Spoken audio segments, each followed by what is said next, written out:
Yeah, I'm very proud actually of our food quality. This chard looks like somebody could have done a better job on that leaf there, but anyway, it's really, you'll see more in the field, but really lots of very, very, very healthy food.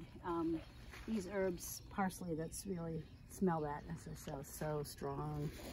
And basil, well, my favorite time of the week is when I get to weed the basil before the pickers, because I get high on it. Take a sniff. I'm just actually really excited about this lemon balm. Someone got me lemon balm. I've been waiting for this all week. We picked 41 half pints of raspberries today, and actually didn't get them all picked. They're crazy right now. This is our kale, which kale is usually one of our major grape crops, and this year it's sucked big time. I have to say our brassicas have been troublesome, which helps me with my humility every year to find out new things about what went wrong. And we do have under there carrots and beets and a few other things too. So anyway, we this year have about 155 now, 150, somewhere around there. Sorry, I can't get your food back in the bag, but you'll take care of it. There's too much food to put in the bag. That's one of the issues we deal with when we're picking. It's a good problem to have. Yeah. But anyway, we have about 150 members this year. Last year we had maybe 65, and I think the COVID has made big changes for a lot of people, and for us it's meant a huge amount of interest from a lot of people, and we've been running crazy all summer long just to keep up with the demand. Of course, we could tell people, we could turn them away, but we prefer to make the money that's involved in growing food. Actually making some money for first. Yeah, this is first year where you know, I have money in the bank, and I have had since the beginning of the season, so that's very exciting. Hard to know if it's going to keep, whether people will continue to have this real excitement about local food. I mean, I know there are places where there have always been a lot of people, but in Central Mass, it's not, you know, we call it the wilds of Central Mass, but we don't always have that many people who are clamoring for food. And so that's been an exciting piece of what's happened this year with COVID. But we try to raise everything here, which is a little bit of a problem, because I mean, we're always busy. And there are times when everything comes together at once. But here's some beautiful grapes. You can see them in here coming on. In this, there's a little guy with a little bit of a, that looks like it's got a little bit of a fungus problem. But we have a very simplistic response to all insects and disease problems, which is to really try to work on fertility to make things healthier. And it normally works. Sometimes we have problems with things, but right now I feel very, very bounteous. You know, these are pretty impressive. If you look up in there, really nice looking grapes that we'll have later. That's one of the things that we, besides wanting to raise everything, we also like to preserve all of our own food. And so, you know, if we can make enough grape juice so we can have grape juice every morning for 365 days, that's really beautiful. Here's a nice example of a beautiful wild weed. This is lamb's quarters, and we were giving those out early in the seasons to people. Not ones that are this tall, but they're very highly nutritious. I'm really excited about wild weeds and how we can utilize them more. They come with nature at the right time. If they're perennials, these guys aren't perennials, but if they're perennials, they really are good at carbon sequestration. They're in there in the soil and rooting all the time and doing great things for the soil.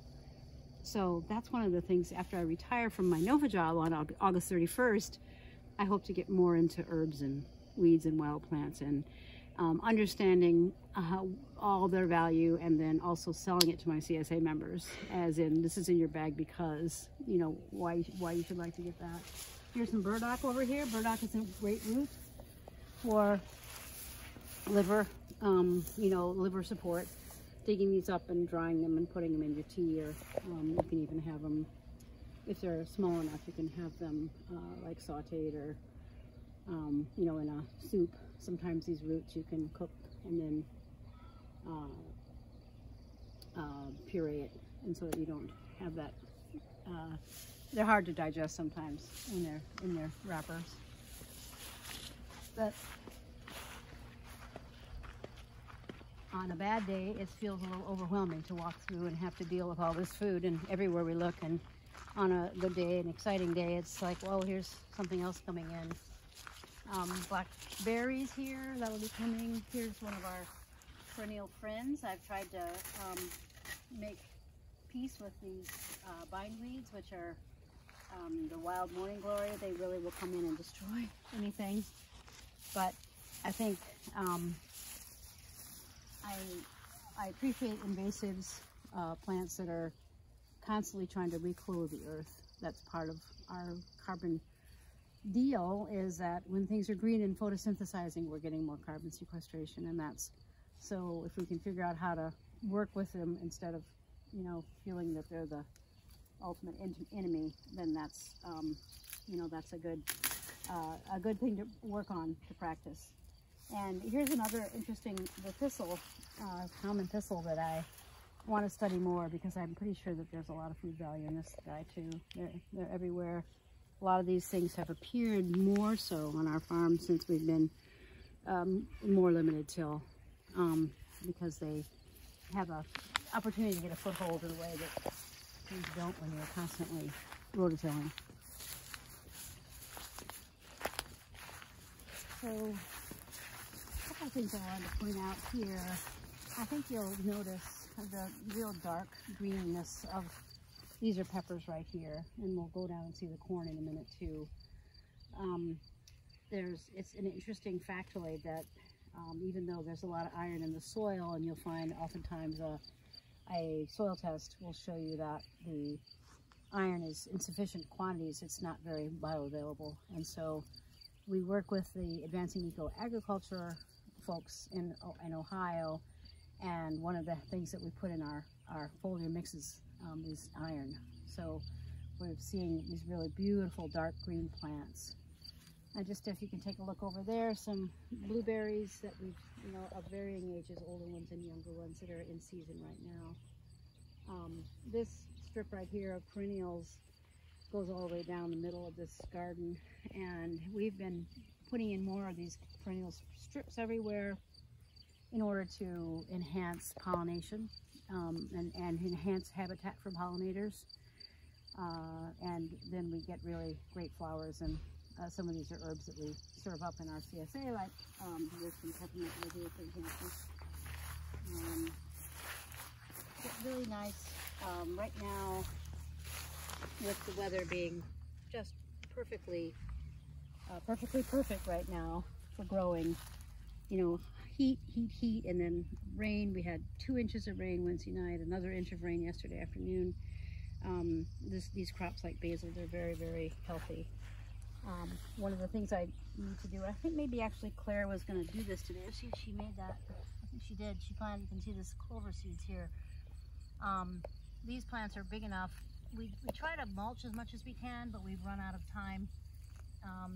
We have a very variable staff here, particularly in COVID. People are coming and going like crazy, but we just put down clover here, so we'll have, and I can show you later, places where the clover's germinated, but this will come up underneath the basil and continue to feed it. This is a crop that will tend to get disease and powdery mildew and such, and so the clover is going to be a nice under-sown cover crop that's going to feed the plant and keep it healthy longer. So that's one of the strategies that we use. These are peas that we have to rip down and replant sometimes. But our tomatoes, we've been struggling with tomatoes for a while, not making it without starting to get disease or cracking or all sorts of problems. But we're one of the things that we focused on this year was a particular tomato drench that's helps them get really much stronger. So you can see there, and these are in pretty peak condition right now. Just going to start to put on tomatoes for us. And our corn is growing up crazy this year. 2 kinds of sweet corn. then you see the really nice dark green color. And just starting to tassel a little bit of these, but I mean, they've been growing 6 inches a day, I'm pretty sure, for the last few days. Corn is a wonderful crop that people say, oh, it's a heavy feeder, it's not good for the soil, but it's not good for the soil if you take everything off. But when you harvest your corn and then, you know, chop it and just leave it, it adds a huge amount of organic matter to the soil. It's a really great thing. It's very easy to mulch corn because it comes up nice and big, and so we put down a lot of hay, so that adds more organic matter to the location, and then we're just building that soil all the time. We build soil through photosynthesis. The more leaf surface that you have that can attract the sunlight and then turn it into sugars that'll feed the microbial life, then they in turn will feed the plant back, and that's what's, you know, keeps that carbon cycle going. So that's one thing, is to you know, to really encourage as much photosynthesis as possible with these mineral sprays that we do, that we're going to really give the plant exactly what it needs to photosynthesize faster. And then, so that's one way we build carbon. Another is to have these heavy mulches when we can, and if we can't do that, we've been putting down clover and other cover crops to continue to grow underneath those crops and keep that soil covered. That's another real tenet that's important.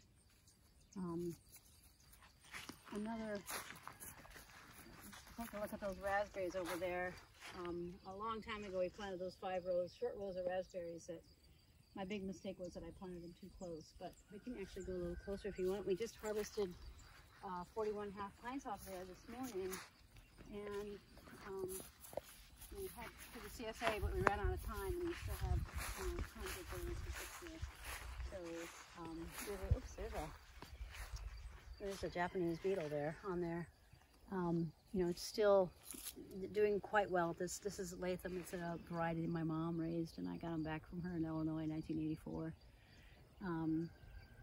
But you know, doing incredibly well this year.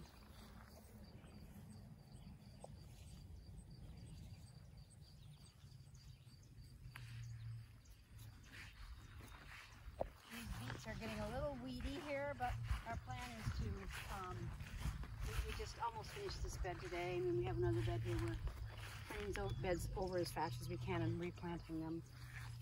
You can see this huge fruits that we're getting in here that are just really super nutritious.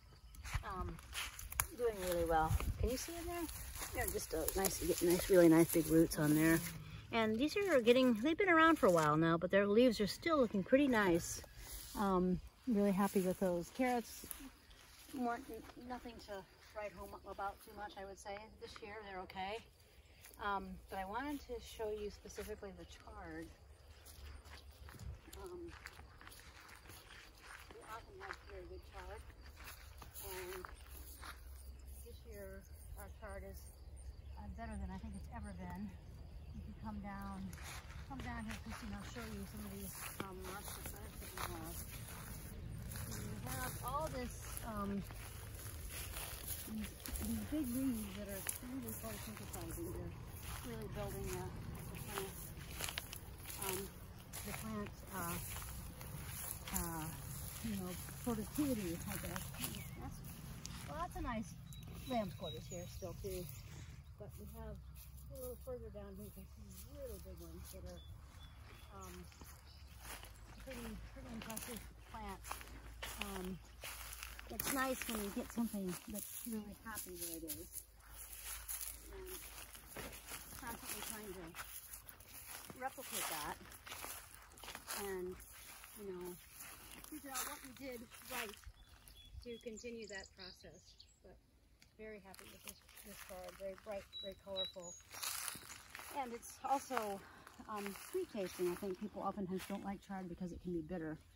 Have you found that with your share? Does your family like their chard? We do. It's actually so big we have to eat it right away because it doesn't fit in the fridge. Yeah. But it's really good. You have to cut it in half, yeah, so you can get it in the bag. Anyway, this is a fun crop to go out and pick in every day when it's so in such good shape. So, you know, we have a few weeds here and there still, and that's always a challenge for us. Hi, Julie. Hi. I got some nasty scraps for the pigs. Oh, you know where they live? They're in the same spot? Yeah, this way. You're going a little too far. Okay, Just go straight across to the left, yeah. I wanted to walk over so we can see our chickens.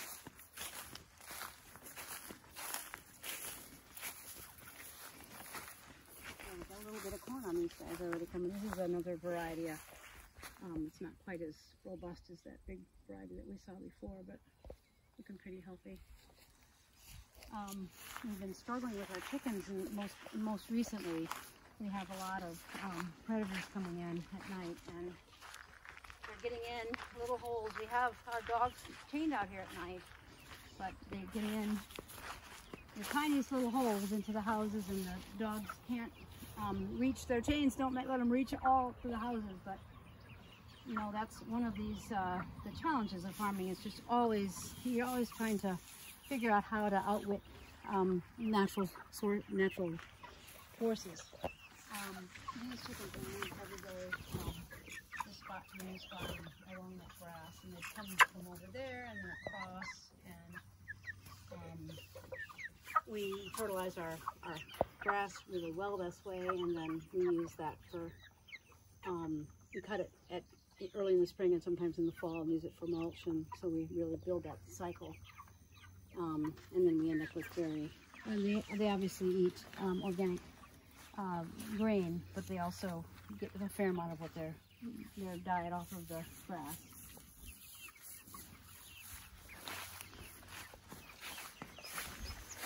This was yesterday, one day on the grass, what it looks like. But you can see as you go back, it starts to, and they came from over there, you can see that the grass starts to grow back, and pretty soon it's a nice lush pasture again. One of the things we decided to do this year because of COVID and the incredible outreach from people from all over the place wanting food was to open up some more land. And so this whole area that's brown, we put down some silage tarps on back in April, and when we uncovered them on July 15th and planted them. So you can see had some new helpers here that planted these brassicas a little bit too heavy, but the nice thing, this was all pasture like this, had never been broken since we've been here. And for 3 months then we took it down, and then we have a ripper which I can show you over there, just a 4 prongs that you run through the soil to open it up a little bit, and then planted these guys in there. And then you can see the clover we've put in the pathways for, you know, to be an undersowing for a carpet of, again, of greenery. So this is very exciting to come in here and see all this wonderful, there's a lot of cloddy soil. You know, there's a lot of breaking down going on that's going to make for really healthy crops. I can show you on the other side where we opened one up a month ago and what those crops look like over there. Just take a quick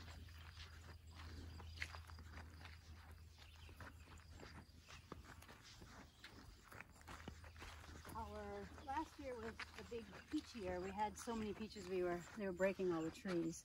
And we do have some peaches this year, but you know, a good amount. But our fruit of choice this year is apples for sure, our large fruit, and they're just now starting to come.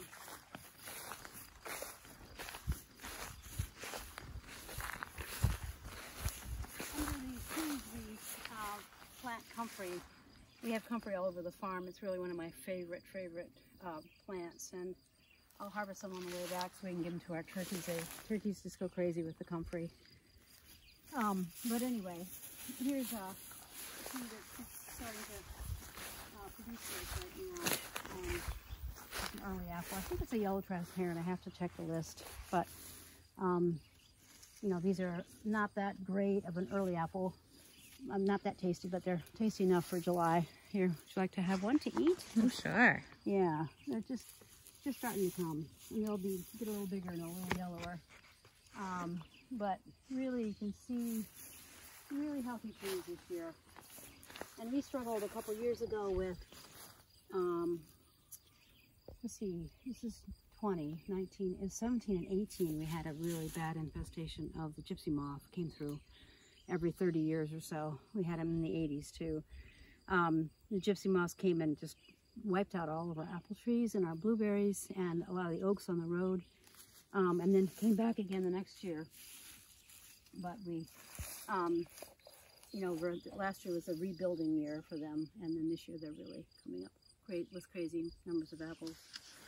Here's an important plant that we feed to the CSA. I make tons of dried dandelions, greens, and also dandelion roots. Also, you know, super nutritious crop that a lot of these chickens will really feast on that and make for our fantastic eggs. These are all these things were planted actually Thursday a week ago, so that's like 10 days. So most of this stuff is starting to come up nicely. And you see when it's been in sod like that, you have a limited amount of you know, annual weed growth. You have this little period of time where you have some opportunity to not have to struggle with so many annual weeds. This was today we planted this with 2 spinach actually.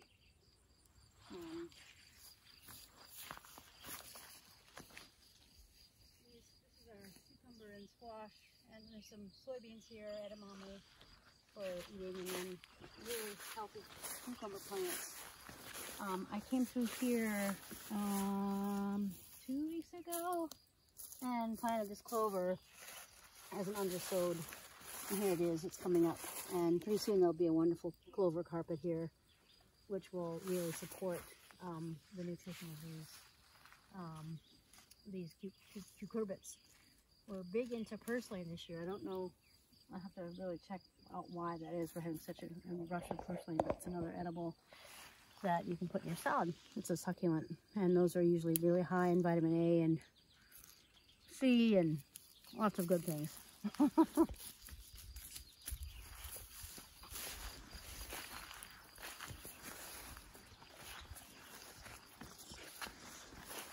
Real struggles this year in the springtime because April was a shitty month, May was a shittier month.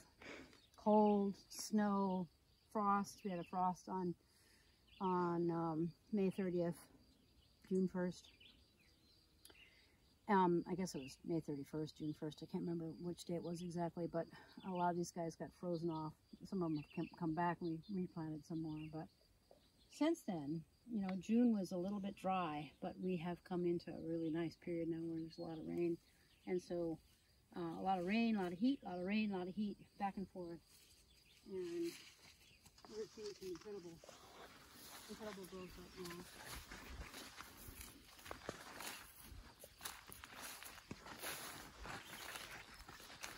So you can see again here the clover that I planted. These pigweeds are very healthy this year too, so we have to keep on top of them because they'll grow 6 or 8 inches a day, and they'll, you know, easily obliterate things if you don't keep on top of them. But you see the clover here, and you see the really wonderful structure of this soil. It's beautiful and dark and soft, and just really a pleasure to work in. But when we're trying to think about carbon, we're trying to think about keeping it covered as much as we can. And to some extent, I pulled out some of the purslane earlier, but this is a nice ground cover here. You see, there's no real good reason to get rid of it, I don't think, when it's really supporting the soil structure. Pigweeds, however, sometimes hard to get out. I can't get him. And here's some nice galansoga, which is a pain. Every annual vegetable grower hates galansoga. Not too hard to pull, but they have a massive root system. And these are winter squash here. A little small. I think these guys have had a little bit more of a challenge because of the impact of the frost at the wrong time.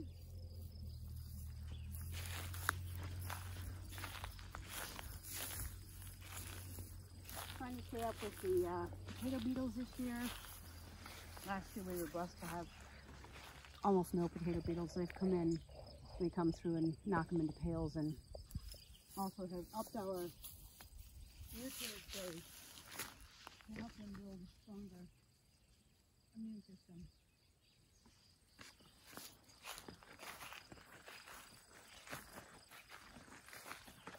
Here's an area that was also in a tarp that was taken out of hayfield and planted. Not in an ideal time. It was kind of in June when we didn't have much rain, but I came out a few times and watered. Well, we've got some really nice beets coming in now. We'll come through here and thin these and serve them to our CSA, and then let them grow out. And green beans also over here, which are looking pretty healthy. So it's an exciting thing to have. This field is in pretty good shape. As I look across the potatoes, they could be better off, but struggling from the potato bugs. Just a lot of things to consider and a lot of processes to try to support. Maybe you could show the pigs, do you think? Yeah. Pigs are best raised in the woods, and so they don't sweat. They don't have sweat glands. That's where their natural, a squash right there growing in the grass. Interesting. Their natural habitat. And so I think any wise farmer will do the best they can to raise their crops in a way that is as close to what the natural needs are for the plant as possible. I just want to pick some comfrey because I have to feed the turkeys on the way by. You can see the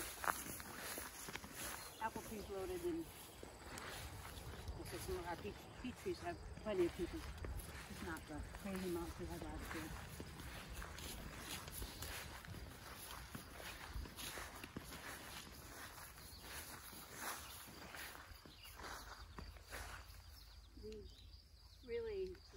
Triple task with all of our areas. This area, we ran the chickens through here early in the season to fertilize this. We have, in the years that we raise cows, we'll come through and with electric fence and move them through here too, and fertilize the soil around the trees. And then, like I say, cut hay and then use that to mulch. And really trying to keep things as fertile as possible. These are nice milkweeds that grow up around the outside edges of the trees. I try to hold on to as much as possible so that we can support the monarch population.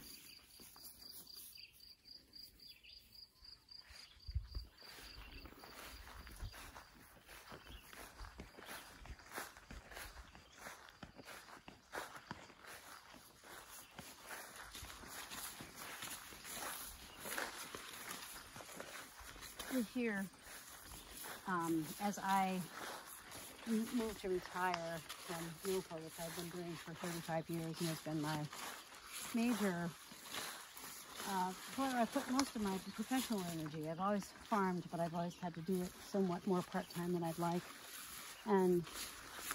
But as we come to this new place where I'm going to be more beautiful, red apples that are starting to drop a little bit. We don't have, they're not quite ready yet. We're getting the early drops. Well, here's one we could try, maybe.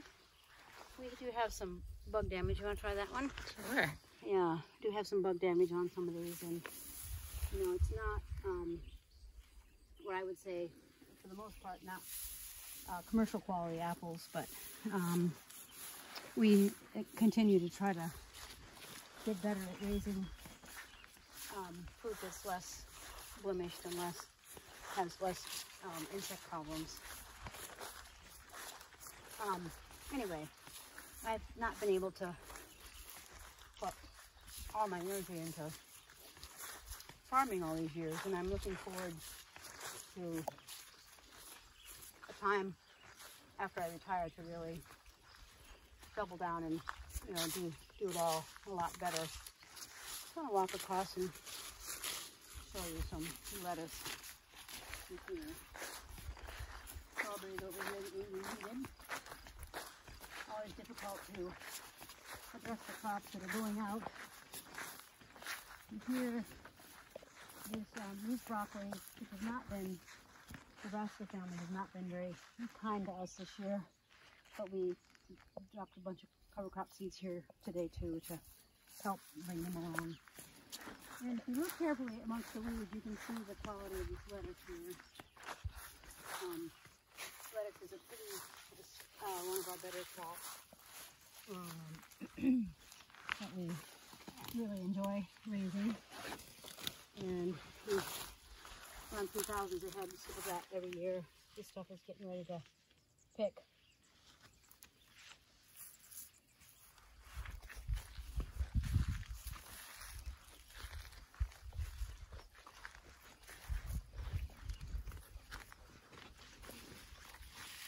Very healthy dandelions that try to not let take over, but work with them. I see purslane again. I don't know why purslane is so, you know, what the conditions are here right now for purslane, why they're so doing so well. Never seen so much purslane.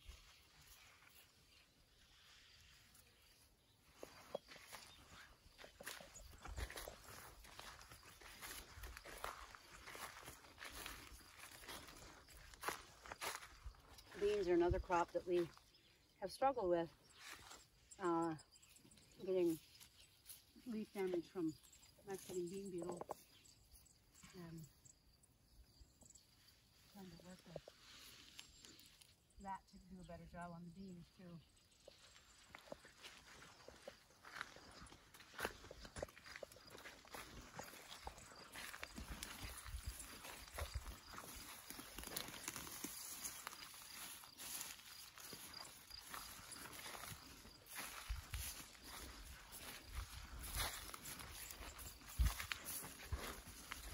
I'm going to show you the ripper on the way by. One of the big challenges, you know, there's always big challenges for farming vegetables, but as you try to go no-till is to figure out how to do that in a way that doesn't take forever. To do soil prep and also supports the integrity of the soil, because what we really want to do is to have a tomato house in here. These are looking pretty nice.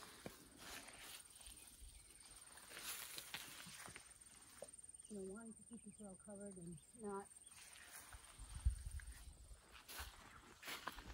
struggling with oxidation. When you have brown soil, you have oxidation going on.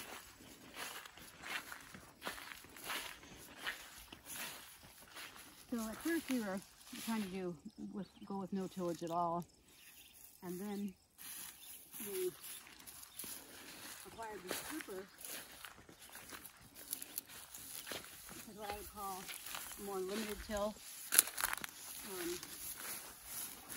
implement.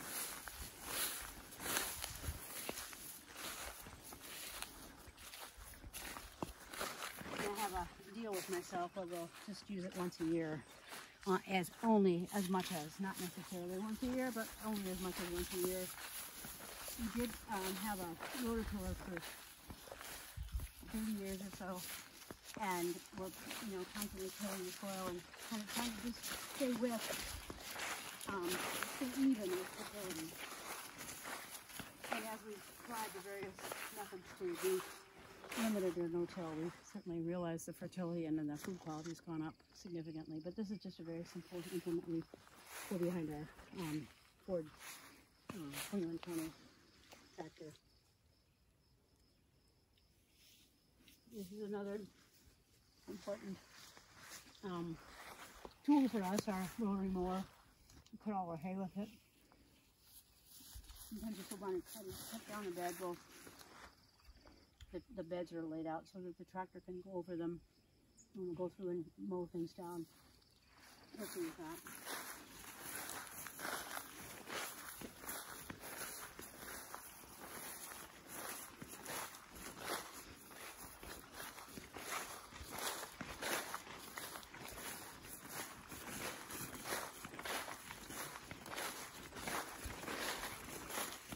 Plantain is another wonderful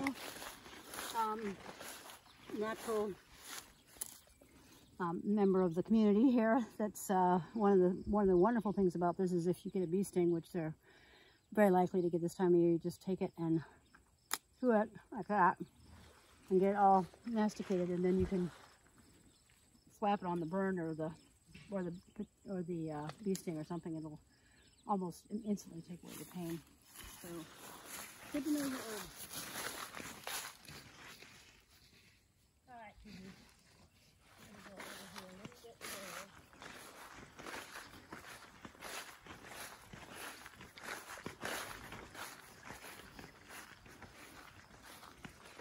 You can see that our pasture quality here is very high. A lot of clover in it, very thick, a lot of density to this, a lot of grass density here. This is the field where we run the turkeys every year. Try to keep the turkeys and the chickens on opposite sides of the farm because turkeys are prone to diseases that chickens can carry but don't usually get. Blackhead being the main one. So this is their pasture.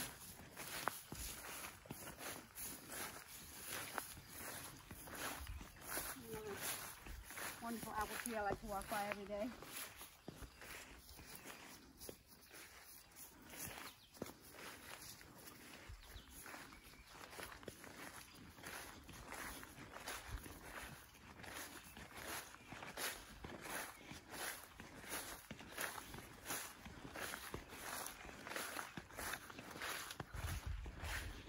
Very simple and elegant system for the pigs. We have electricity, a shock wire that we have running from over there on one of those hoop houses over to here, and this is where they hook up to their fence.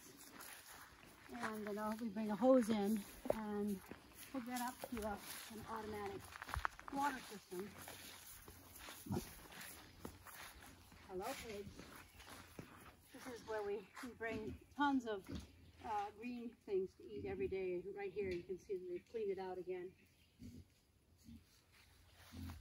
Hello, how's everybody?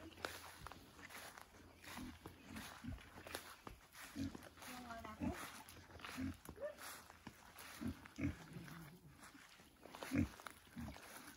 We have this hole in our hose that we decided to leave here so that they can have a little pond here to stay nice and wet, because pigs like to be wet and muddy. With a real simple system to lift the feeder with their feet. That's right. And then you say that's right. And over here, we have our water system in the back, also automatic. And there's more water coming out of you guys. Let's see here.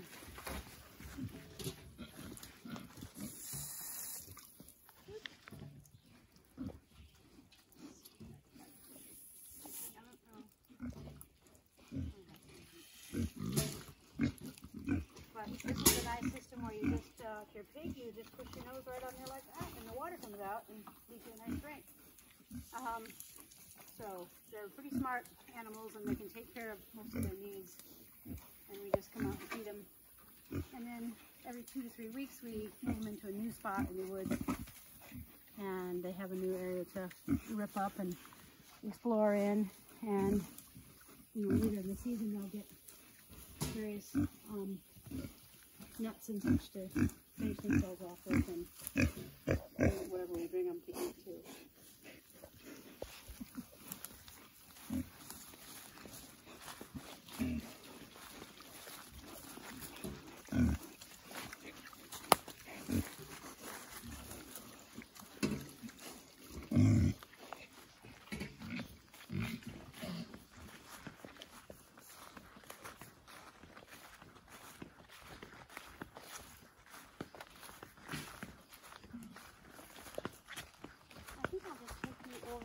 see the turkeys, and then we can show people the feed that we use, and we can give you a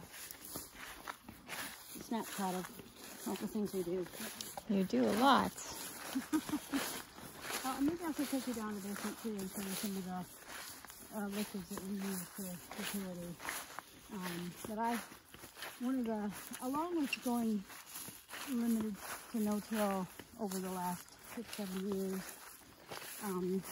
really got me heavily into these foliar sprays that I get from Advancement in Agriculture, and they can really, there's an opportunity with these sprays where you don't use much material, but you put it on in the foliar fashion, you know, when it's not light out, when the sun's not out, I suppose. And the plants can really absorb a lot and bite into their leaves, and it really improves their photosynthetic capacity and the flavor of the food. So we've been just using those to really great success in terms of being able to raise a lot more food, a lot tastier food. So that they're, you know, it's really fun to farm here. I'm taking some dandelions too while we're at it. Just a few things. The turkeys will eat their organic grain, but they particularly like their vegetables. So I'm constantly stopping by to comfrey's a rather invasive plant, I think people would say. And they really enjoy that. So let's go through here now. A little more comfrey.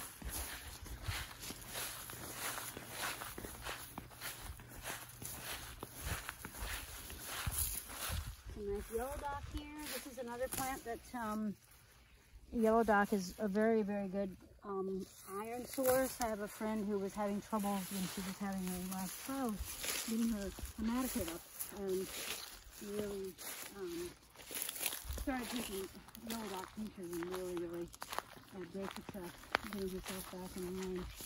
I think maybe they'd like some clover too. We'll pick a little bit of this clover to go along with their dinner tonight.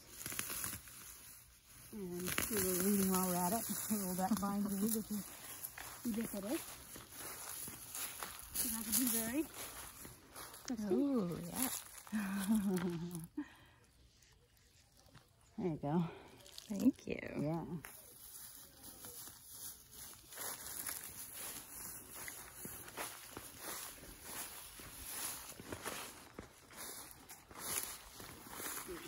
These guys are constantly trying to take over the rhubarb, so I like to remove this. It just gives it a little tickle. Comfrey's a plant that just keeps growing and keeps sloughing into the soil, so it really has it adds a huge benefit to the soil, and it's high in protein and minerals. So it's just a really, again, a great carbon sequester, plus a hugely powerful medicinal for people too, in a lot of different ways. But here they like to grow right up next to the rhubarb, so trying to help the rhubarb with the competition problems they have. This is up and feeding to the turkeys.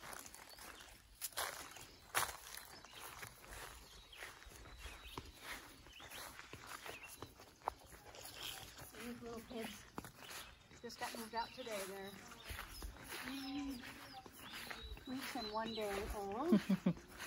And they really prefer to get their feed from the soil. And so, from the grasses, from the greens, to get them out as fast as we can. Right now we have them parked right in front of the house because our predator problems are so severe. Oops, now, go back inside. Oop, oop. They're also very, very friendly. And they always like to see what's up with their people.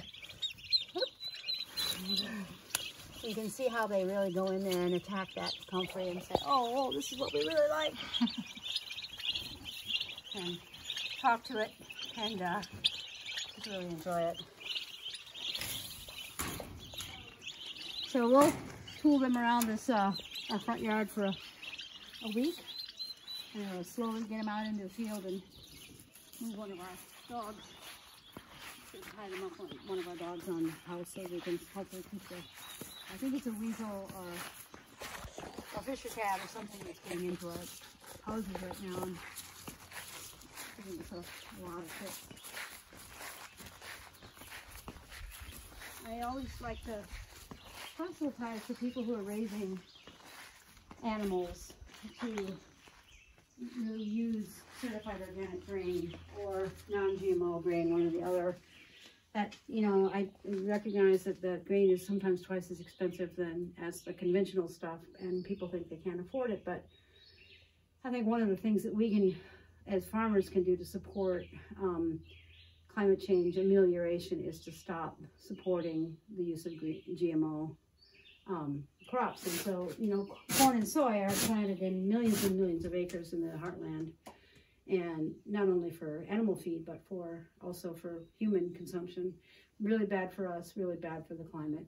And, you know, to support with your dollars as a farmer these certified organic feeds. This is from Green Mountain. We have turkey feed and pig feed and layer, and also meat bird feed. And then, you know, really educate the consumers about why they should be paying extra for the organic feed. It's a mission that I have always taken on since we've been doing animals since the 80s, is to make sure that we use secure, which was very hard back in the day to find, but these organic feeds that are going to be really supportive of environmental health, along with the animals' health, along with our health. You know, it's just a win-win-win. And then we just have to, in our marketing, we have to make it clear to people why they're paying that extra amount of money and why that's worth it. And people, I think, there are enough people out there who see that as a value. Plus, again, you know, one of my customers recently said, "Yeah, you have the best meat in Massachusetts." Well, probably all in New England, actually. And you know, I think that's true. That our meat is very, very tasty. Not only are they getting good grain, but they're also out on range, and for the pigs, they're living where they like to be, and you know, we give them all the best deal possible. So the last thing I wanted to do is just show you some of the, well, here's our seeding operation. We're constantly starting new seedlings. We're getting down to, now it is on July 24th. We're going to have a little bit less of this to do, but we start them inside, move them out back behind the hoop house, and then take them there into the field. We started a whole bunch of lettuce yesterday and a few other things, so just that's good there. But we have a number of different products that we use from AEA that we put together in recipes, you know, to do certain things. This one's for reproductive foliar. So this is for the things like, it's got a little bit of gas built up in there. Beans and corn and tomatoes and anything that has a fruit or is a reproductive parts. This one, Rejuvenate, is something that is a soil builder. That's kind of an all-purpose addition to our spray combinations. This is a transplant solution. When we're actually putting in transplants in the soil, we want to give them a really good start. And you probably remember back across the field where the germination on those brassicas was just really super, because of, you know, treating those young seeds as best as we can. There's a hoop house foliar, we have a fruit tree foliar, and a small fruit foliar, and a vegetative foliar for things that are more like kale and lettuces and things like that. So somewhat intricate, but it's not that hard to make up the recipes and then just have the stuff and put it in our sprayer. We have a mist blower from Stihl, S-T-I-H-L, right now that we're very, very happy with. It's a backpack sprayer. So that's the short of it, long and short of it. Great. Wow. It's beautiful to see in person. Thank you.